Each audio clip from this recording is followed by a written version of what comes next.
Welcome back. Now I want to talk about quality versus safe problems. And I want to start by giving you an example of what that looks like. Well, there was a couple that were having a lot of difficulties. They were constantly arguing. They didn't even know how they were going to be able to fix their relationship because there's constantly battle going on. And most of the battle seemed to come from the inability of the husband of not helping around the house. At least that's where the wife felt. And the husband felt it was coming from her inability to let him really enjoy something that he loved, which was football. So he used to love watching football and things like that. And then she was complaining that he wasn't helping much around the house. He wasn't doing the dishes. He wasn't picking up. And then she felt like she was doing a lot of that work. And in his eyes, he didn't see where the big problem was. He didn't see that why he should have to stop watching football just to do this. And she didn't see why football was more important. So they had this big argument and battle, and he was like, well, she knew me when she got into the relationship. And she's like, well, I wasn't expecting him not to contribute for the most part. But at the end of the day, what they kept arguing and bickering about was really safe problems, because the football was a safe problem and the dishes was a safe problem. The quality problem that they had was that she felt at her core that he was choosing football over her. She felt like that was more important to her. And really at her core, what she wanted was to be able to spend quality time with him.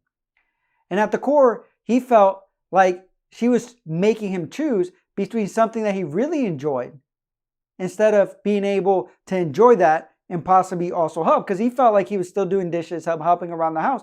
But when it was football time, he wanted to be able to sit down and enjoy the game. And he wanted to be able to spend quality time with her too. He said, before when we first met, she used to sit down, watch the games with me. We used to laugh. We used to enjoy them, but now she doesn't do that anymore with me.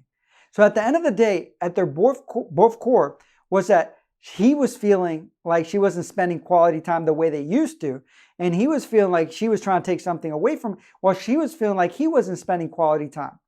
So when they realized that their core issue, their core problem was not this safe problem that they were hiding, it was really a quality problem of her feeling like maybe he doesn't love me anymore. And maybe him feeling like she wasn't really part of who she was when they first met. What they realized was that they can actually wanted the same thing, so they can actually come together and meet each other's needs. Because at their core, they really wanted that quality time. And she had a different perspective of what he meant with quality time, because her idea of quality time was very different. Wasn't sitting there watching a football game. However, once they realized that they both wanted the same thing, what ended up happening was that they developed strategies to be able to move forward. So they no longer needed those safe problems to kind of hold them back from the quality issues that they really dealt with. And they decided she actually started watching more games with him. But they also started spending more quality time doing other things that she wanted to. They would go out for walks together. They would do different things, spend time talking more about their day. And then the dishes and all that stuff actually came irrelevant. Who did them and when they got done. All the little things that they would argue about were truly irrelevant because they were getting their needs met. And that's really the power of knowing the difference between safe problems that you're just masking a deep core issue that's really impacting your relationship. Because once you understand the quality problems, then you can move forward, truly understanding what's going to help the relationship work. So now you're wondering what truly is safe versus a quality problem. And what it is really getting to the root. See, sometimes a belief we hold as the root cause of our pain can seem inaccessible because we feel like the cause of the belief is out of our control. So we start feeling trapped or unable to really change painful situations over time, and we create an experience of learned helplessness. We feel powerless over it. So we simply allow this root belief to remain below the surface. So rather than dealing with the problem that we actually have at our core, our mind distracts us by focusing on safe problems.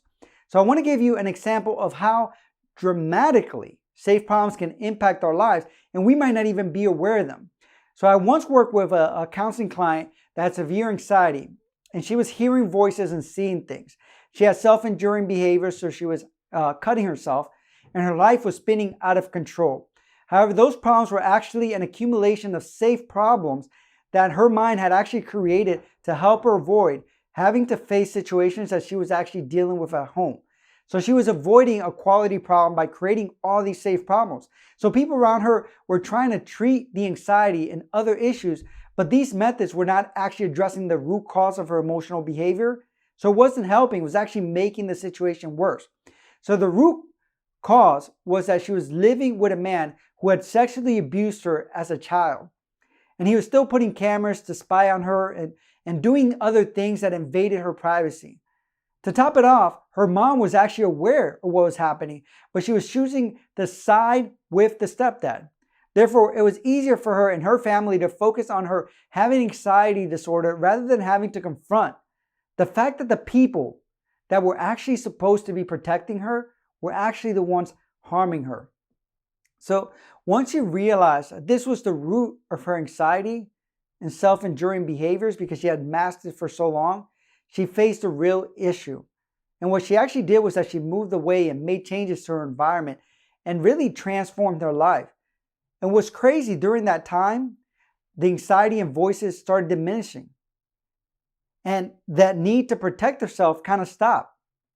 So really, once she dealt with the situation, the needing of protection, the anxiety and voices actually ended up stopping completely because they were no longer needed. The safe problems were taken care of because the quality problem was really dealt with. And so I'll give you another example. One of the clients found that she was constantly creating drama with her husband for no apparent reason. She did not know why she was doing this, but she knew that it was destroying her relationship. However, after really looking at it and assessing it, what was her driving force, and asking herself, what belief or drive is causing me to really want to create conflict with my husband because I love my husband? She realized that she had a fear of her husband leaving her and that it would stop loving her. So she realized that she had associated love and connection with arguing and making up because that is what she saw with her parents. She believed that as long as she was emotionally attached, he would argue back and forth because it showed that he cared. So she argued about a bunch of stuff. She created all these safe problems so she could feel like there was connection. But once she realized that she was able to deal with her fears and insecurities and found other ways to truly connect to her husband. So rather than relying on creating a fight just to enjoy the makeup period or to feel that they were truly connecting or that he truly loved her because he was reacting, they did other things to really get to the root of the issue and really save their marriage and their relationship. But you might say these examples might seem extreme, but it's just to give you a quick picture of the unconscious mind and really the way that it influences us when it comes to quality and safe problems. So there are two types of problems that I've already mentioned, obviously, the quality and the safe problem. See, a safe problem is an issue that really lingers and affects our life, but the solution is really within our control. We can do something about it. At the end of the day, a quality problem is a problem that, if change, would significantly alter or impact our identity, our environment, our quality of life. However, we choose to keep the safe problem around as a way of avoiding dealing with quality problem. This is because quality problems have higher perceived risk, while safe problems really carry low perceived risk. They're easier to deal with, even though they can really destroy our lives and our emotional state. But it creates a certain type of certainty. We know what's going to happen with that safe problem, where the quality problem can really turn our life around. For example, anger is a lot easier to express than sadness because we feel empowered by anger, and sadness makes us feel vulnerable. Plus, anger is often more acceptable, especially for men. Therefore, anger is often seen as a safer problem, a way to express than sadness. See, in this case, we may continue to find things to be angry about because it's a safe problem rather than deal with things that are really causing sadness, which is our quality problem that we might have. We have belief systems, truly, that create our identity, thoughts, behaviors that really affect aspects of our life. If we do not take a look at what's going on behind the scene and really get at the root of the problem, we will keep creating problems so we don't have to deal with them. So these will be destructive long-term, not only to ourselves, but to our relationship and what we really want to create. So the deeper question is, how do you change this? And it really starts by asking yourself, why? Repeatedly until you get to the core issue and there's no other why to answer. This will help you really dig deeper and discover what is causing emotions that you are feeling. So ask yourself, how do you feel and why? Why does this bother you or affect you so much? Why do I feel that way about it? Why? And keep asking why until you get to the core of the issue. And you can even ask additional questions to really discover where the belief system came from. You can ask yourself things like, are there any benefits from feeling or reacting this way? If there are, what are they? Who did I learn these from? What benefits did they receive from it? Were they even right? How do you know that they were right? And the more that you can keep probing and asking yourself until you get to the core of the issue, what happens is that the better you'll truly understand how to make changes in your life to really get rid of the quality problems and find that the safe problems are no longer needed. And that's when you really can get to the core of the relationship and truly develop trust, love, and growth. Once you really start dealing with quality problems instead of creating safe problems to really mask what's impacting your life and your relationship. Thank you.